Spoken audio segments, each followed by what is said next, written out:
Ketika itu tidak ada sesiapa pun. Berapa kerat je yang bersama dengan dia.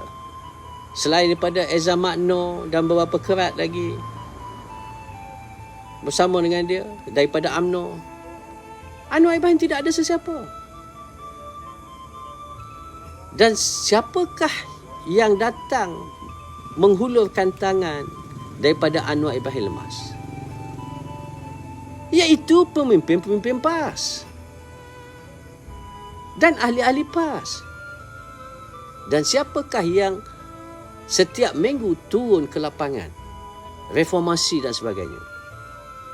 Most of them adalah ahli-ahli PAS. Ahli-ahli PAS ini, dia ada kelebihan sikit lah. Dia walak kepada pemimpin. Ketika itu Anwar Ibrahim meminta pertolongan daripada pemimpin PAS. Daripada Tok Guru, arwah Tok Guru, Nik Aziz. Arwah Ustaz Fadino. Dan akhirnya ahli-ahli PAS terpaksa akul. Dengan pembawakan penceritaan naratif kononnya, Anwar Ibrahim itu dianiayai oleh Tun Dr. Mahathir. Maka ahli-ahli PAS juga tertipu dengan Anwar Ibrahim. Termasuk dengan saya. Itu adalah realiti.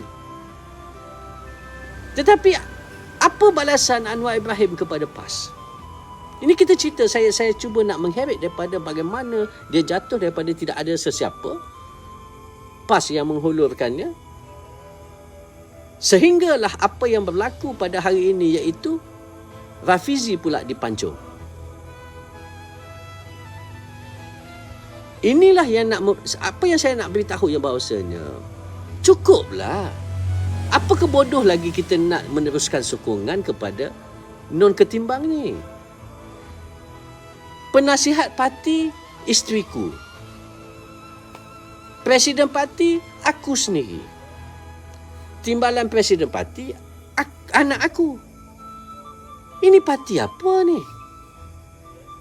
Tapi masih lagi ada yang bodoh di dalam PKR itu duduk jilat Anwar Ibrahim. Ada akal ke?